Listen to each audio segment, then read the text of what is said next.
ভাই তুই খাওয়া দাওয়া করতে পারিস? না। ভালোটা খেতে পারিস না?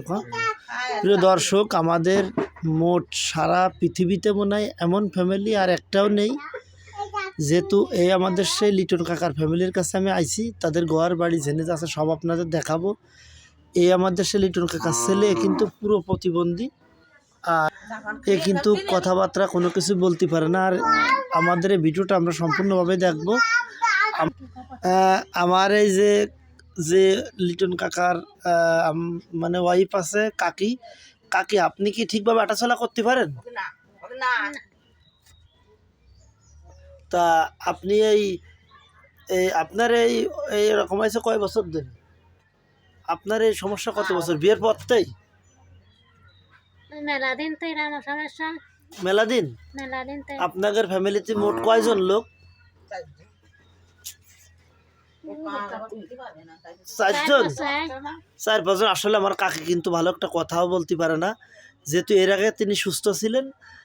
এই সংসারে আসার পরে মনে হয় 4 বছর ঘর সংসার করার পরে সে প্রতিবন্ধী। চলাফেরা করতে তো পা ভাঙে পড়েছে, মোট চলাফেরা করতে পারিনি, পা ভাঙে গেছে। আমাদের কাকার অবস্থাও তো, কাকাও প্রতিবন্ধী।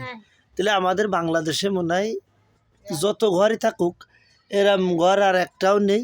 আমার যে দাদি আছে লিটন কাকার মা, তিনিও কিন্তু এই দেখেন একবারে, তিনিও কিন্তু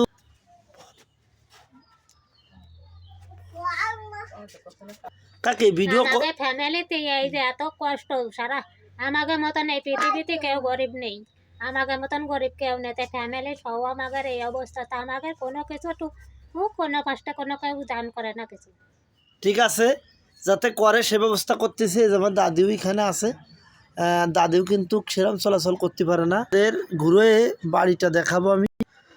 দর্শক, এই দেখেন আমার সে কাকার ঘরের অবস্থা। এই দেখেন, সে কিন্তু ভাঙাচোরা একটা একদম, এই ঘরে কিন্তু সে বসবাস করে। আপনারা তার পাশে দাঁড়াবেন, আর আমরা সবাই চেষ্টা করব যে একজন আর একজনের পাশে দাঁড়ায় কোনো একটা কিছু করার জন্যে। তা আমি শুধু ভিডিওর মাধ্যমে আপনাদের কাছে যদি লিটন কাকার কাছে জন্য শুধু চাই, তা আপনারা এই দৃশ্যটা দেখে শুনে তারপরে বলবেন। এই দেখেন তার ঘরের পরিবেশ, আর এই দেখেন তার রান্নার জায়গা, মানে তার পুরো পরিবেশটা আপনাদের দেখাচ্ছি ঘুরে ঘুরে। আমার কাকিদের কেমন খাওয়া দাওয়া হয়, কেমন চলে, এটা শোনার জন্য আমি আসলাম। আমাদের খাওয়া দাওয়া গ্রামের 10 জনের সাহায্য করে, তাইতে আমাদের সংসার চলে। আর এই মাংস খাওয়া পরে বছরে একবার খাই, তাই ছাড়া আমাদের কোনো খাওয়ার তৌফিক নেই।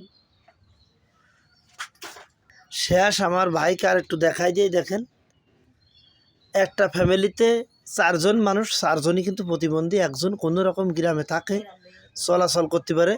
তো এরকম আমি কোনোদিন কোনো জায়গায় দেখিনি। আপনারা যদি কেউ কোনো জায়গাতে আর্থিক সহযোগিতা করতে চান তাহলে করবেন, এই জায়গা করলে কোনো অসুবিধা নাই।